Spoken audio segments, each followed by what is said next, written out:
Morning, welcome to Line by Line Bible Studies. My name is Paul Strangini. So last time we had met the angel who has the everlasting gospel, and as he's flying through the air, having the everlasting gospel to preach to them that dwell upon the earth, he says, "Fear God and give glory to him, for the hour of his judgment is come. And worship him that made heaven and earth and the sea." The purpose of the gospel is that we might pass from death to life. Because, as I said not too long ago, one of the most, the baseline of what God, the worst thing I could expect from God, the worst, would be that he would be fair with me. And I would enter into the judgment of God, and he was just going to decide to just be absolutely, perfectly fair, according to what his objective idea of fairness was. Not according to my subjective view. Because in my subjective view, the baseline of fairness is, well, I'm here right now. And that's where we start. All right, and then, okay, and so the next angel in verse 8 declares, following after, "Babylon is fallen, that great city, because she made all nations drink of the wine of the wrath of her fornication." Remember, this chapter starts out with the Lamb standing on Mount Zion with the 144,000. His feet are standing there, as he's already returned. And there's a vision of, 14 is kind of a collection of things, of visions of when Christ comes back. Remember, the return has been announced in chapter 11 during the seventh trumpet. Then we saw the beast rising. And here in 13, and then in the woman in 12. And now in 14 we see Christ returned. I'm not going to say he hasn't returned yet, because it's not a chronology. I mean, though, at varying points you could say, well, the beast comes, and afterwards comes the Lord. And there's a comparison there. There's a clear comparison, because you see the beast and those who receive his mark, and then the Lord and those that have the seal of God in their foreheads. The mark is in the forehead or in the hand. And in chapter 14, we have the mark in their forehead. And it talks about also the mark of the beast. It's certainly part of this chapter also. So they're connected. 13, 14 are woven together, and so is 12, 13, 14. They're kind of 12, 13, 14, 15 are welded together pretty well, and then 16, the wrath of God, but 17 is quite parallel or parenthetical. Okay, Babylon is declared to have fallen because she made all nations drink the wine of the wrath of her fornication.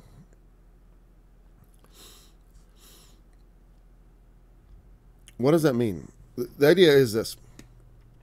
Babylon, you go back to the Old Testament, was one of the chief enemies of Israel at a certain part in their history. And it was Babylon that was the subject of many of the prophets. Like Babylon appears in Isaiah. Babylon appears in Jeremiah, is all about Babylon. Ezekiel, all about Babylon for the most part. Daniel, mostly about Babylon. It was all during the Babylonian captivity. Daniel was written in Babylon. Ezra and Nehemiah are about to return from Babylon. The Babylonian captivity is, the whole Hebrew Bible is written in Babylonian letters, the characters. I don't know if you understand that ancient Hebrew was written in a different kind of writing. They call it the Paleo Hebrew, which means stone, or old Hebrew. I believe they call it Paleo Hebrew. Oh well. They had an old sort of script they wrote with. And then they adopted the Babylonian characters. During the captivity, they just started using their alphabet. And so your Hebrew Old Testament is written in Babylonian characters. And that's how significant the Babylonian captivity was. And there's so many things written. There's a whole just body of writings concerning Babylon. And, it is the place where the children of Israel were taken captive. This is not even the first captivity. Of course, there was the Assyrian captivity, which is another type, and that's what Babylon is. It is a type. Well, the king of Babylon was a type of Satan, and the Babylonian captivity is a type of temptation. They were taken captive, and the temptation is: do you stay? When you're taken away from your normal life, the Babylonians come in like the locust. And Joel is also about, I believe, Babylon, and it had that locust army, that from chapter 9. So you're taken away out of your land, plucked out, taken captive into a strange land. You can maintain your identity at cost, or you can just try to fit in. Try to adopt the customs of your new land. Why try to artificially maintain your religion that you possessed in the land of your nativity? So, excuse me. For example, in the book of Daniel, you see the 3 Hebrew children in the fiery furnace. Some of the, not exactly the royalty, but the high-ranking advisors of the king of Babylon despised some of the Jewish captives who were very competent. In fact, the competency of the Jews is an object of hatred to this day. And the funny thing is for some people, it's a sign that they aren't really the Jews. But go look in your Old Testament. Read the story of Jacob. Tell me he isn't stereotypically Jewish, as far as the negative stereotypes that people pull. And it's not necessarily a negative thing. He prospers, and he's hated for it. Same thing with Joseph. He's prospered. He prospers. Joseph, he is also a competent person. They're always rising up. They're always climbing in the structure of power and stuff like that because of their competence and intelligence. And if you were competent and intelligent, would you not also strive to rise? Well, whatever. I don't want to get into that so much as I want to talk about the fact that the power structure despised them, and so they devised laws that would cause them to run afoul of the king. And that was how the 3 Hebrew children came to be thrown into the fiery furnace. If you don't know that story from Daniel, basically they built an image. Basically, it was an image. There was a 6-fold thing with it, like 666 type thing. It wasn't 666. Well, there were 6 instruments that would play. The image had. Oh my gosh, I'm fuzzy on this. I should. This because it's like there's no time for preparation. We just do a daily Bible study. This is just all. All you get is what's running around in my head. All right, but I'll tell you from Daniel. There was the incident with the 3 Hebrew children. There was the image they had. Everyone had to worship, and the instruments would play, and the music would come. Everyone had to bow down, and they refused to worship the image, and so they were thrown in the fiery furnace. See, in the mystery of Babylon, in the context, the fornicating. In the Old Testament, I have to cover this a little bit. They use this idea of adultery for Israel, because in Israel they were, what it says. I just saw something on my other screen that distracted me. In Israel, there was this sort of analogy made between God and Israel, that God was sort of Israel's husband. This is in the prophets. That, like you can see it in Hosea especially, but also in things like Ezekiel, of course. Ezekiel has a few chapters in there where it talks about the adultery. And when Israel would go after strange gods, God drew an analogy between that and adultery. It was a form of adultery because you were espoused to me. You were my wife as a people. I was your God. I would protect you. But you went off after strange gods. And that's adultery. In the New Testament, the analogy is that we have been espoused to Christ. As I read in 2 Corinthians chapter 11 yesterday, we've been espoused to Christ, and therefore we are to be presented to him as chaste virgins. The idea of Babylon and her fornication is a direct analogy to the past, and also to that idea. It is a sort of prophetic coding of the idea of the apostasy of the church. Remember, Paul said in 2 Thessalonians chapter 2, Beloved, I want to talk to you about the coming of our Lord and our gathering together to him. I don't want you to be soon shaken in mind or troubled, neither by spirit, nor by word, nor by letter as from us, as though the day of Christ was at hand, or that it was right. It could come at any time. It's right on top of you, like that any moment doctrine. I want for that day shall not come, except there come a falling away first, and the man of sin be revealed, the son of perdition. There comes a falling away first. Babylon, the falling of Babylon is, in Revelation, is the falling away prophesied by the Apostle Paul. It does not explicitly say the church, but it is that. It is her fornication represents her not waiting for Christ to return. That is why in chapter 19 we have the marriage supper of the Lamb, or is that 21? Wait.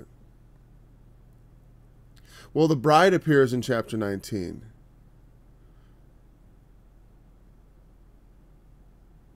Yeah. Chapter 19, right before the appearance of the Lord on the white horse, the bride is described. And it talks about the preparation of the marriage supper of the Lamb. And to her it was given that she should be arrayed in fine linen, clean and white. And the fine linen is the righteousness of saints. And he said to me, Blessed are they which are called to the marriage supper of the Lamb. There's a marriage analogy with Jesus. And it's spiritual and it's symbolic, and it's, it's not, that's just the whole extent of it. And this wedding feast is talked about. And, Jesus in his Gospels makes a lot of wedding feast parables, which are analogies to our relationship with God. Like the parable of the 10 virgins. The 10 virgins, there was the parable of the wedding feast, where people wouldn't come, they were not worthy. And then someone came and he wasn't worthy, because the way he came to the marriage feast, came without having a wedding garment on. In Revelation, it talks a lot about wedding garments and such like that. So she commits fornication. That means she took another man to bed before the one she was espoused to came. In the Old Testament, that is, well, first of all, Jesus said that was the one legitimate cause for divorce. Meaning, if you were to marry someone and they were advertised as a virgin, because I always say that's obvious. If you knew someone wasn't a virgin and you married her, you have no right to then later on claim you got a problem with it. If you knew, knowing that. I suppose someone might be astonished by the extent afterwards. Somewhere down the line, I see a point there. Like you find out, well, I knew she wasn't a virgin, but I didn't know that she had AIDS or whatever, or that she had been such a so extensively, active and all that. I could see where their past was misrepresented or lied about. I guess I could see a point in that. Dishonesty is always really poisonous to relationships, and so it should be avoided at all costs. So anyways, but that fornication is sex outside of marriage, and in the context of an espousal, it is cause for divorce and rejection. Because if someone was told, oh, like let's say you're a virgin and you want to marry a virgin, and they were say, oh, I'm a virgin too, and blah blah blah, and then it turns out that was a lie. That's a very wicked thing to do to somebody, very wicked. And in the Old Testament, it was the death penalty. As far as that's at least I don't know how often that was applied, but the main point was a deterrent to say, like, if you are espoused, you are not to, you need to maintain your virginity. And people always talk about, how barbaric the Old Testament was, and they'll use that often as I've had it thrown at me, like you think that's right? I'm like, well, that's a pretty nasty lie to tell somebody. Maybe they deserve to die, and they're like, oh, I'm like, well, I mean, it also had a death penalty for rape, and the girl there was requirements, she had to cry out, but it also had, here's an interesting, if it happened in the field, meaning out in the country, she was given the presumption that it was presumed that she cried out, but there was no one to hear her because it happened out in the field.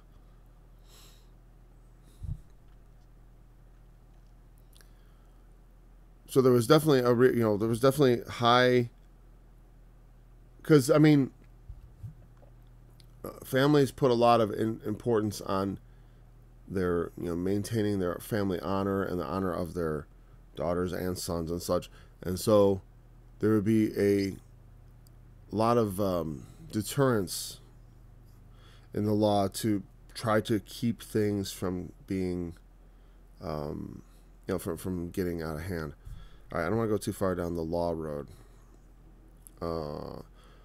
So Babylon is fallen. That great city, because she made all nations drink of the wine of the wrath of her fornication. Her carousing with Satan and going after Satan and worshiping of Satan is something that is going to affect all the nations of the world. Her fornication wrings out the wine of the wrath. I mean, like, her activity brews up this wine, which everyone has to drink. Now, the idea of drinking from a cup in terms of God's wrath is an idea that also goes back to the Old Testament prophets. Jeremiah 25, I believe, I'm pretty certain it's Jeremiah 25, has some just beautiful verses. I've always thought they're beautiful. They're kind of beautiful in their, here's the thing, is when I was young, I thought they were sweet and beautiful, and now I understand a little of the bitterness that enters into the belly because of such things. I know it's Jeremiah 25, but I'm going to go there anyways. You don't forget a passage like that. Yeah. Jeremiah 25, 25:15. I'll put it up there. It takes too many clicks to do this. All right, there we go. For thus saith the Lord, the God of Israel, unto me, take the wine cup of this fury in my hand, and cause all the nations to whom I send thee to drink it. And they shall drink and be moved and be mad because of the sword that I will send among them. Then I took the cup of the Lord's hand and made all the nations drink unto whom the Lord had sent me, to wit, Jerusalem and the cities of Judah, and the kings thereof, and the princes thereof, to make them a desolation and an astonishment, and hissing and a curse, as it is this day. Pharaoh, king of Egypt, and his servants, and his princes, and all his people, the mingled people, all the kings of the land of Uz, and the kings of the lands of the Philistines, and Ashkelon, and Azza, and Ekron, and the remnant of Ashdod, Edom, and Moab, the children of Ammon. See, all the nations get caught up in this. But it's primarily due to the sin of Israel. And there's all these kings. I always like verse 27. Therefore thou shalt say to them, thus saith the Lord of hosts, the God of Israel, drink ye and be drunken, and spew and fall, and rise no more, because of the sword that I will send among you. And if it shall be, if they refuse to take the cup of thy hand to drink, Then shalt thou say unto them, Thus saith the Lord of hosts, Ye shall certainly drink. For lo, I begin to bring evil on the city which is called by my name. And should ye be utterly unpunished, ye shall not be unpunished, for I will call for a sword upon all the inhabitants of the earth, saith the Lord of hosts. You understand, people, the city which is called by my name. It's Jerusalem, right? Yes. But also, remember, Christianity, we are also have this analogy of that we are a city. A city that's set on a hill cannot be hid. They seek a country. There's a certain sort of a city of which we are all inhabitants. The heavenly Jerusalem. Well, the apostate church is collectivized into a different city. They're not the city of God. They're Babylon. They've bowed to the image of the beast. They've fornicated. They've caused the whole world to drink of the wrath that arises from their fornicating, from their going after the devil, for their worshiping the dragon.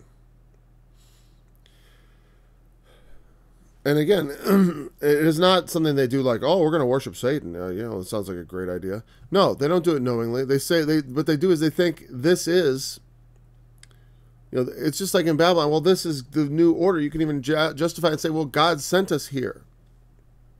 What's the harm if I bow before the image to spare my life? It says, as Eve was seduced, so your hearts might be corrupted from the simplicity that was in Christ. The devil is there to deceive. For false Christs and false prophets shall rise, to seduce, if it were possible, even the chosen, even the elect of God.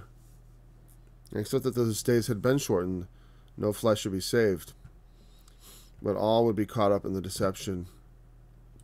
Because it's going to be so persuasive. And you got to understand, when the whole world around you, like, have you ever felt peer pressure in your life? Like in high school, grade school, or where everyone is against you? Everyone doesn't like you because of the stand you have? Have you put yourself through that? Have you been through that? Maybe it's not something most people willingly take up. And when people do willingly take up, sometimes you wonder if it's like, I've had people say to me, it's like, you're just contrary because you like to be contrary. You like it. You like to stir things up.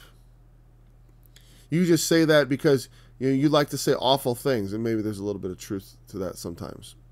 Well, sometimes I like to say things that sound awful, I gotta admit. Because to poke at the sensitivities of people who love wicked things, okay? But they call evil good, right? They call evil good and good evil. So like sometimes I want to poke at that because I don't agree. But I don't do it just to disagree, just to be contrary. I never do that. That seems ridiculous. And some people might do that, they call that trolling, right? Where you go out and you just try to get a rise out of people. I never do that. I'm not a tease trying to get a rise out of people just for the sake of I like to see people get upset. Not just for I do like to see people get upset, though. I do, when it's for the right reasons. But I mean, I don't do it just for that thrill of that. I don't find that to be thrilling. I don't find to have everyone turn against me to be thrilling. And believe me, in the end times, it will not be thrilling to be on the receiving end of the of the horror's attentions. Why not come and let's go and fornicate with the devil? This is what we should do, because it's not going to be let's fornicate with the devil. It's going to be Jesus has returned. It's like we can take possession of the earth with him. Why are you not bowing? Don't you know it says every knee shall bow to Christ? You will bow.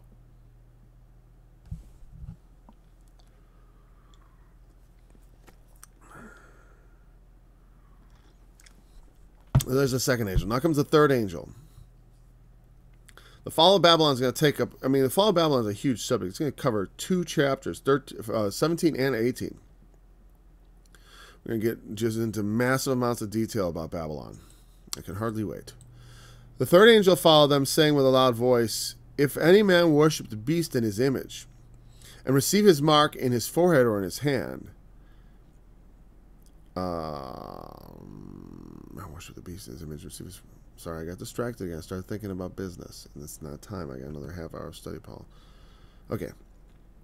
Let's try again. "If any man worship the beast in his image, and receive his mark in his forehead or in his hand, the same shall drink of the wine of the wrath of God, which is poured out without mixture, undiluted, into the cup of his indignation. And he shall be tormented with fire and brimstone in the presence of the holy angels and and in the presence of the Lamb. And the smoke of their torment ascendeth up forever and ever. And they have no rest day nor night, who worship the beast in his image, and whosoever receiveth the mark of his name. Here is the patience of the saints. Here are they that keep the commandments of God and the faith of Jesus." Now, these verses are very interesting. On one level, they are often used to support the doctrine of eternal torment. So, well, Paul, it seems as obvious as can be. I mean, the details of it don't make any sense, though. I'll show you.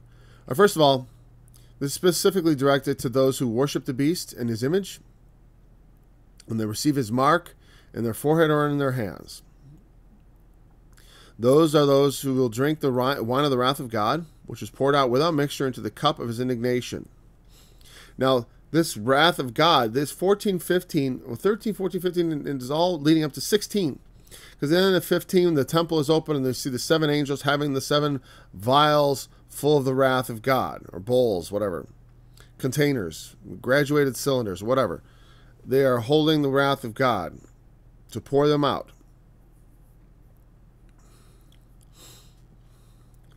The wine of the wrath of God. The wrath of God is sort of brought up in this, when in terms of the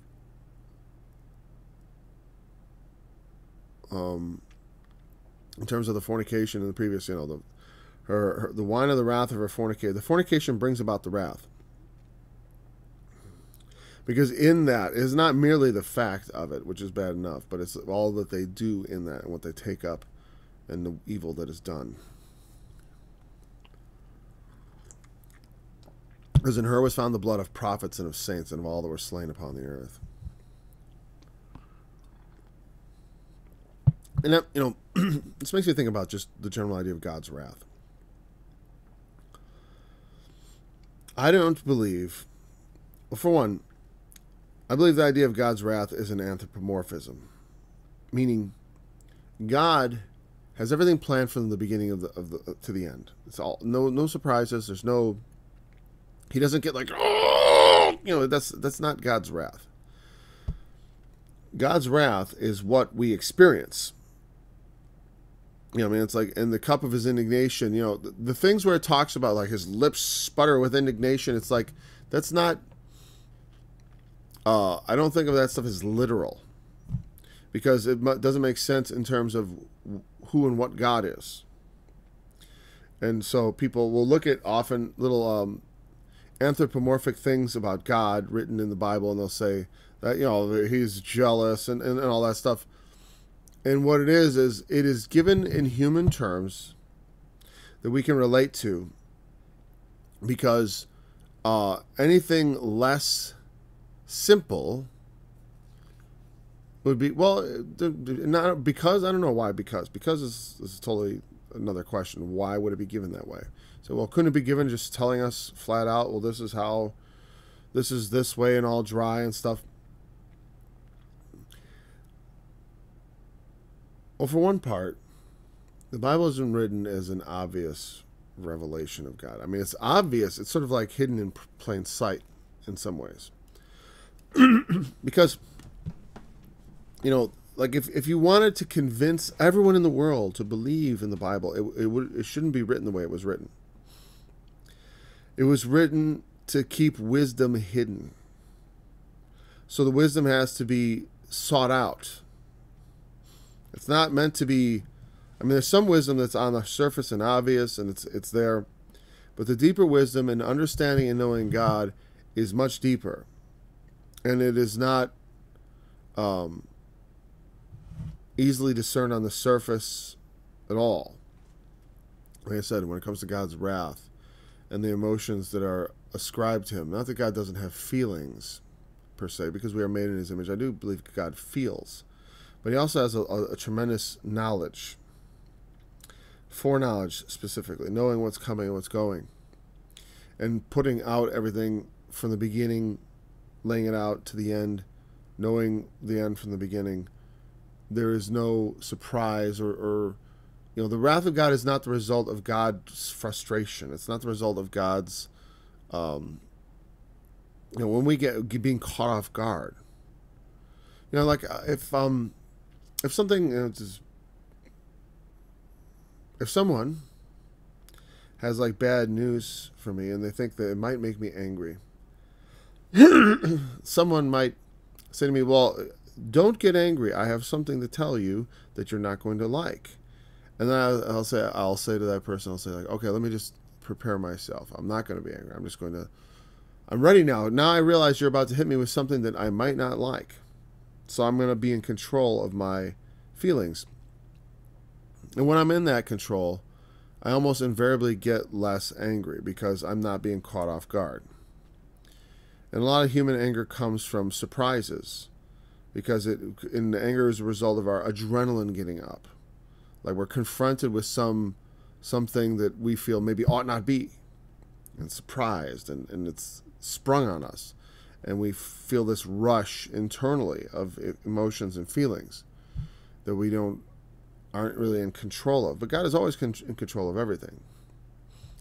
But when he pours out his wrath, it is, the idea of, it is something completely known from immemorial that he's going to do it, known from time past. And therefore, it is not a question of God like losing control or of becoming unhinged. These are the kind of terms we use when people when they lose their minds and they go, But it is subjectively experienced by his enemies as if that was the case. Meaning to them it will feel like unhinged wrath is being poured out on them. That's how they will experience it. And that's how he wants them to experience it. As if that is exactly the experience that they're supposed to have. So let's say the cup of, his indignation, the wrath is to allow them to know the degree to which it is unacceptable. The degree to which he rejects and will not tolerate their behavior.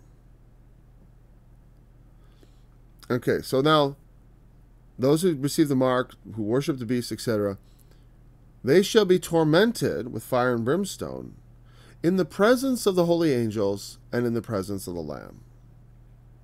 That's a key part of this.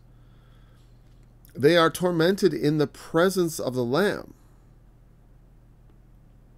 in the presence of the angels. You gotta understand that if you listen to any number of traditionalists talk about hell, right, about eternal torment, they will say that it is eternal separation from God. And I know why they say that. I know the verse. It's 2 Thessalonians chapter 1. Let's just read that one, just because you get the idea of why. And the reason they say that is because they don't like this idea of grotesque torment. Meaning like bodies burning but never burning up. Just constantly on fire but not consumed. For one, if you think about, here's a funny thing. That all this, it gets me a bit. One, the idea of torment is basanismo, which means to put to the test. And it literally comes from the idea of testing metals by sparking them. And so then, by some analogy, you get at the idea of an ordeal interrogation by ordeal. Where you're like, where are the explosives? And and then they pour the water over your head, or they hit you with the cigarette butts, or I don't know what. They take the car battery and then shock you. Where are the explosives? That's what the idea. Or who are you working with? Who are you working with? I'll never talk. That's where we get the idea of torture. Torture is the point of it. It could be just punitive. Just send them to the tormentors. Just make them suffer. Okay.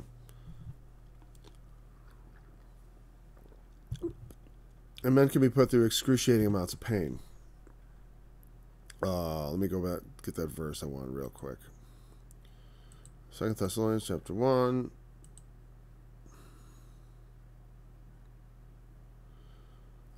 Second Thessalonians chapter 1, chapter 1 verse 9.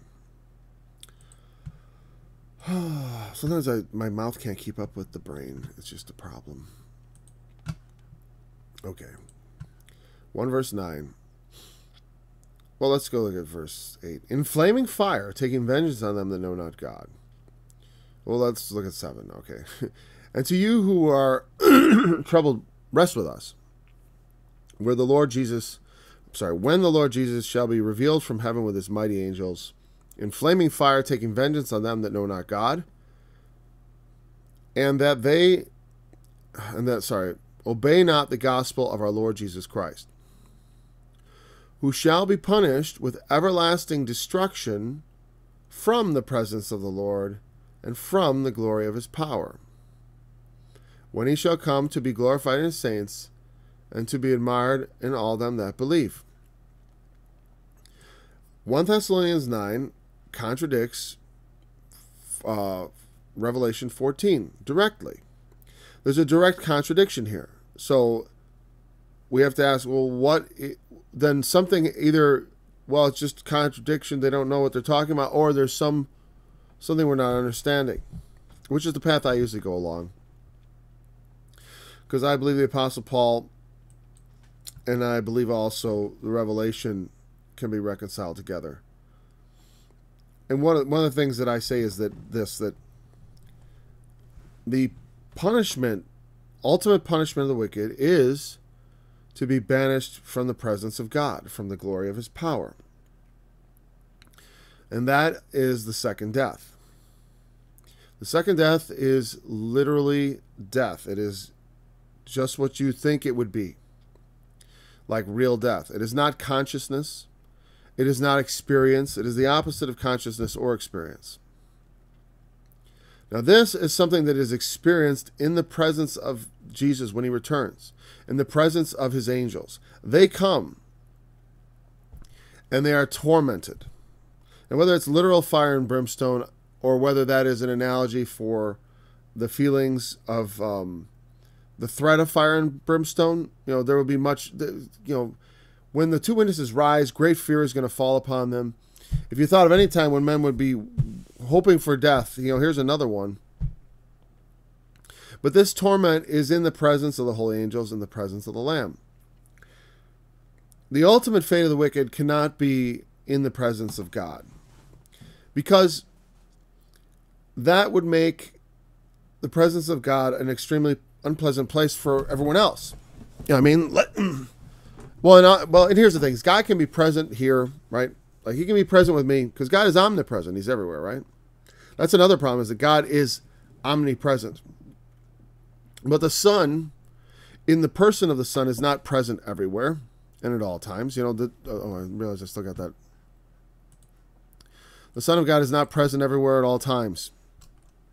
Jesus isn't here. He's ascended and sat down at the right hand of God. So he is not present now. But when he is especially present, in his presence, those who have worshipped the beast and received his mark will be in torment at his presence.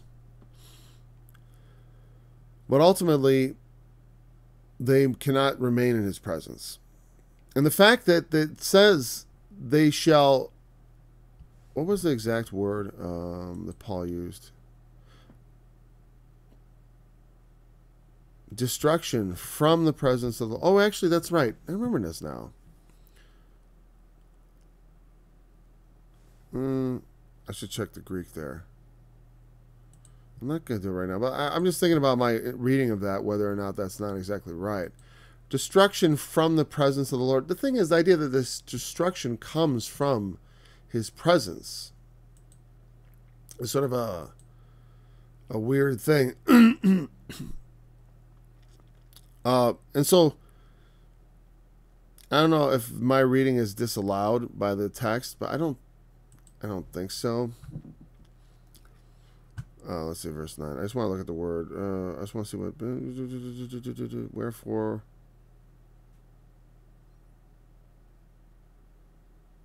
Olethros. Olethros is destruction or death. Everlasting death or destruction. From apo, away from the face of the Lord, away from the glory.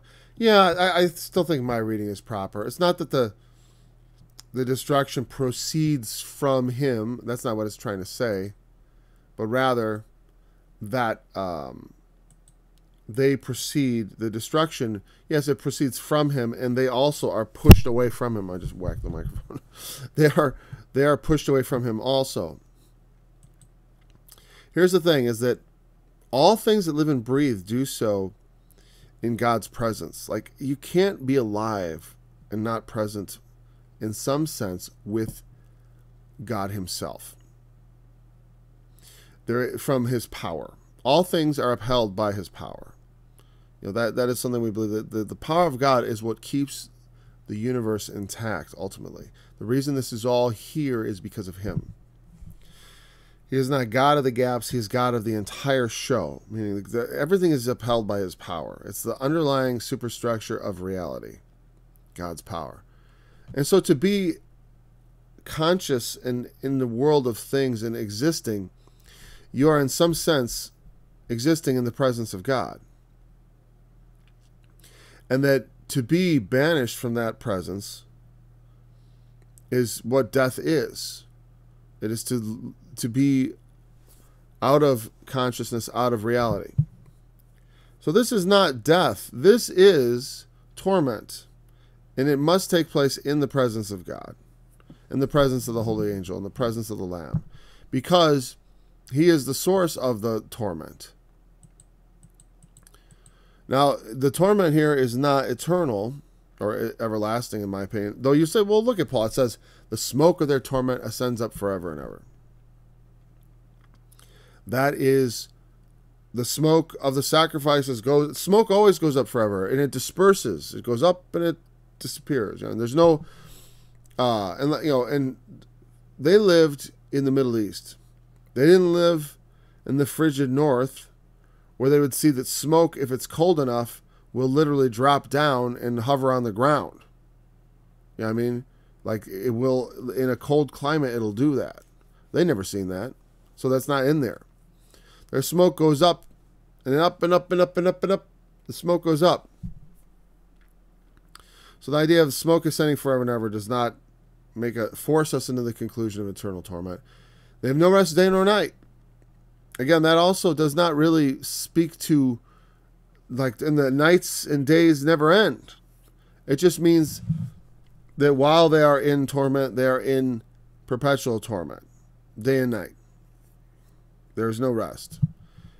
You know, the idea that you might have rest day during the night or whatever, it's like saying that this is severe torment. But again, I believe that when Jesus comes, yeah, people are going to be tormented at his presence. Of course. They don't want it. They don't even want him. They're tormented at his presence even now. I mean, look at the number of books that have been written against religion, against Christianity. They hate Jesus' presence in the world. So if he became real in the world, if they're tormented now with just the idea of him, and the people actually believe in Jesus, drives people insane. If they find that tormenting, And you know what? Honestly, day and night, they're tormented. They lay on their beds in the nighttime, fretting that people believe in God and in Jesus. You know, it makes them bonkers, because how much better the world could be without this. That's what they believe. They believe that religion is the source of all the evil in the world. And in fact, that belief right there is a religious belief. I believe that religion is all the source of all the evil in the world is like an oxymoronic. It's not exactly oxymoron, but it's sort of like, I believe that religion is the source. No, I don't believe it's a fact. Well, that's religion. That's ridiculous. You could say that territorialism is the source of all the evil in the world. That actually most religious conflicts are territorial conflicts, meaning a lot of times when one religion wants to force its views on other people, or one denomination wants to, like you could point to the wars of that came after the Reformation, right? The Catholics and the Protestants fought.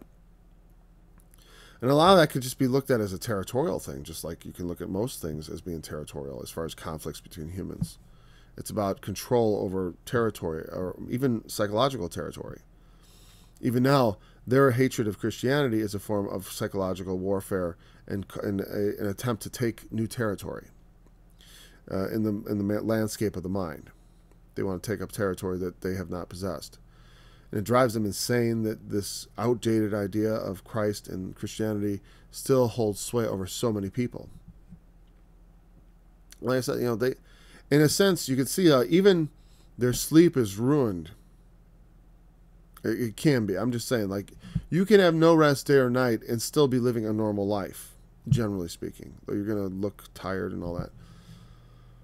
Never get a good night. I mean, my wife had no rest day or night, essentially, when the babies were born. Because it was like, every time she'd fall asleep, it would wake up, you know, certain of them, you know. Not quite to the extent I think this is trying to say, of course. What I'm saying is, like, that's not the idea of no rest day or night does not mean everlasting torment. And the idea of everlasting torment itself, even where it does come in, like in chapter 20, mildly, there's also the question of, like, well, is that really literally true? Or is it the idea that this is a second death literally true? You know, because it can't be both. It can only be one or the other. And you have to ask several questions. You have to ask is one, what does the entirety of the scripture say on the subject? Two, what does that do philosophically to the ideas of Christianity? Also, what does that say about God? And when you ask all those questions and you look at it all sincerely, I believe you can't come to the conclusion that it's in any way meant to be literally true that God preserves alive people for eternity merely for the purpose of torturing them. Because that's how you get that. You know, it has to be. He preserves them. And also there's a complexity of the preservation. If they're so durable that they can endure torture forever, then it is necessary that would become normal. It would only be the memory of painlessness of the past that would actually have any bearing after an eternity of torment. Why in the world would you continue to care? You know what I mean? I don't know. It's a pretty awful thing to pin on God, especially with such scant evidence. You think this is evidence for that? I don't see it at all. I mean, I see where they go off the rails. Because if you come into this with a mindset of like, okay, I'm going to prove my tradition is true. I've got the blinders on. I'm going to look just straight ahead. And I'm going to prove my tradition is true.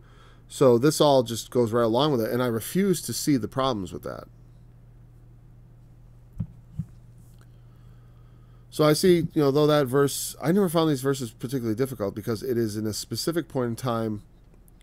They are tormented in his presence. The smoke goes up. They have no rest, day or night, etc. Also, this is not the. This is when Jesus returns. Is not the second death. And so, not everyone's going to be killed. And so they may continue to live in this world and be tormented but in a, I'd say in a spiritual sense, okay? Because the reign of Christ on earth, very upsetting, and being, subjected to that, to the degree to which, their decisions have led them down the wrong path. There's a lot of torment in that. There's a 1,000-year kingdom of Christ with which we could consider, this being an issue. Here's the patience of saints. Here are they that keep the commandments of God and the faith of Jesus.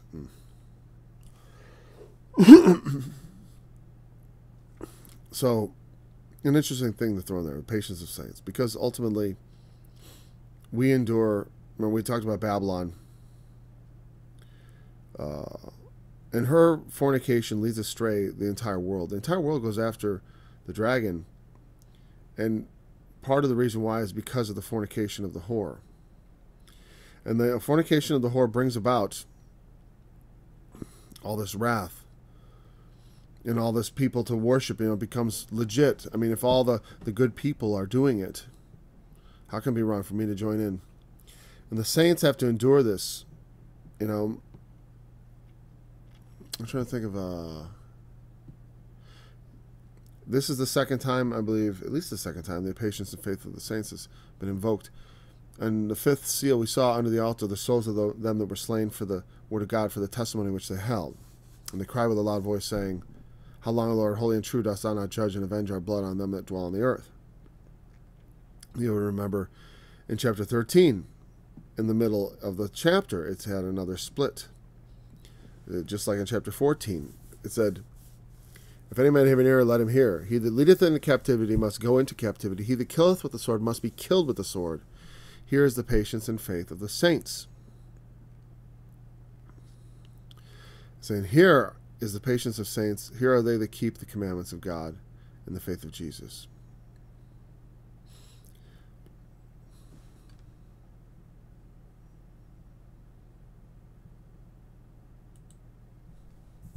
Why do I see that verse as concluding the previous one, but not heading up the next? Well, they're tied together, so let's read. And I heard a voice from heaven saying to me, Right blessed are the dead which die in the Lord from henceforth. Yea, saith the Spirit, that they may rest from their labors, and their works do follow them. And I looked, and behold, a white cloud.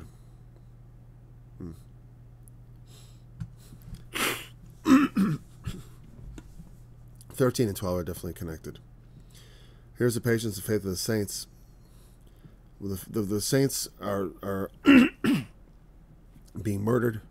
In chapters 5, we have the souls on the altar. We have he that killeth with the sword must be killed with the sword. He that kills you must be killed.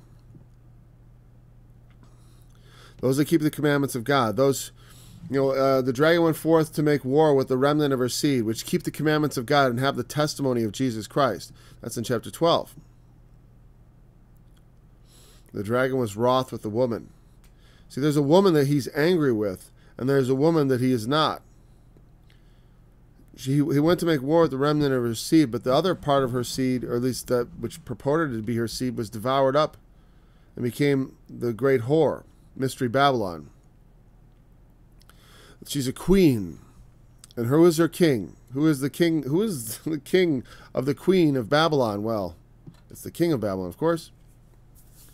Who is, in symbology, that enemy, the king of Babylon, is tied very closely to Satan, especially through the book of Revelation. This is something I pointed out to a friend of mine a while ago. You look at passages like Isaiah chapter 14, where there's a lamentation. Verse 4 of chapter 14 of Isaiah says, take up it shall come to pass in the day when the Lord shall give you rest from your sorrow and from your fear and from the hard bondage wherein thou wast made to serve, that thou shalt take up this proverb against the king of Babylon and say, how is the oppressor ceased? The golden city is ceased, etc., etc., etc. And it gets down to, how art thou fallen from heaven, Lucifer, son of the morning. I was on Gab the other day, and someone was saying, Again, they always bring up how the NIV changes Lucifer to morning star. But that is what it means. It means bright star, son of the dawn. Hillel ben Shakar. But it's talking about the king of Babylon, who is only a type of Satan. Satan meaning literally enemy. And he was the enemy of God's people, the king of Babylon. But from that, how art thou fallen from heaven, Lucifer, son of the morning? How art thou cut down to the ground, which did weaken the nations? You who said in your heart, I will ascend into heaven. I will exalt my throne above the stars of God. I will sit also on the mount of the congregation in the sides of the north. I will ascend above the heights of the clouds. I will be like the Most High. But thou shalt be brought down to hell, to the sides of the pit. And so you see in that, when the Revelation talks about the dragon being cast out, the devil's falling from heaven, and then Paul talks about he's going to oppose and exalt himself above all that is called God, so that he is God, sits in the temple of God. In Isaiah 14, when it refers to the sides of the north, that is a specific reference to Mount Zion, as can be seen in Psalm 47 or 48, something like that. So we have this idea, and you can always just look up sides of the north and in some sort of biblical reference, or use Bible Hub or whatever tool you wish. The king of Babylon. You see the connections between the Old Testament and the New. And I'm going to get off on that. I can't remember why I decided to go off that way. I think I was sort of recapping because I thought, we don't do the whole chapter again. But okay, I don't know, maybe I had a point there. Maybe I should go listen to that and see, what were you getting at there, son? I heard a voice from heaven. Well, there's a lot of nice references in there anyways, right? I heard a voice from heaven saying to me, right, blessed are they dead which die in the Lord from henceforth. Yea, saith the Spirit, that they may rest from their labors, and the works to follow them.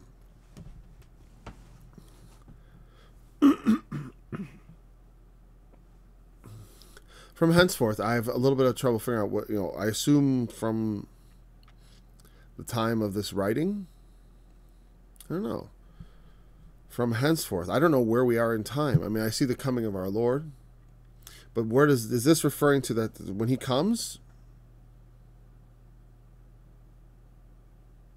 No, I think this is going back to when it says, just like in chapter 13, when it says, if any man have an ear, let him hear. That's like almost speaking to the reader. You know what I mean? This also is addressed to the reader. It's like, it's a soliloquy. We're going to look right at the reader and we're going to address you. Okay? Here is the patience of the saints. Here are they that keep the commandments of God. Knowing this, the coming of the Lord, the vengeance he will bring, the wrath he's going to bring, the horror is going to fall, Babylon is going to fall, those that receive the mark, no good will come of it. They will be tormented with fire and brimstone in the presence of the holy angels, in the presence of the Lamb. They will have no rest. The smoke of their torment going up forever and ever is an analogy of the finality of everything. Just like it is written of Sodom and Gomorrah that they were examples suffering the vengeance of eternal fire, or of everlasting fire. And the smoke of Sodom went up forever and ever. It never comes back down. It never reforms. You know what I mean? When it burns, the idea of smoke going forever and ever refers to the finality of the burning. They're burnt and the smoke goes up and it doesn't come back and reconstitute or anything like that. It's final. So it's speaking to the reader that, those who die in the Lord, blessed are you. You may, like it said in chapter 6, in the fifth seal, it was said unto them that they should rest yet a little season until their fellow servants and their brethren that should be killed as they were should be fulfilled. Now under the altar, it says they cry out, how long, O Lord? It doesn't sound like restful. And like I said, it is. They actually are resting. But that doesn't mean God doesn't understand their cry. You know, my prayers go up to God. That's an analogy. You know, that's the analogy we use. They go up to God, though God is able to hear from wherever. The idea is our prayers come up before God. He hears them. He treasures them. They are under His altar. You know, that was I was thinking also with the trumpets when they fill the censer. It was with the prayers of the saints. They fill it with the fire from the altar, mingling the fire with the prayers of the saints. The fire of God will come and answer. You know, God is going to bring the fire and brimstone, and it is an answer to the prayers and the patience of the saints. It is not easy to maintain faithfulness in the face of all the adversity that the world can throw at you, and certainly in the end times, even more so. There's going to be much more adversity, much more destructive power from the enemy, and therefore we have to be ready to meet that. Okay, thanks for joining me in this study. Look forward to studying. I really should practice enunciation. I'm going to slow my thoughts down sometimes. Okay, exiting song. Next time.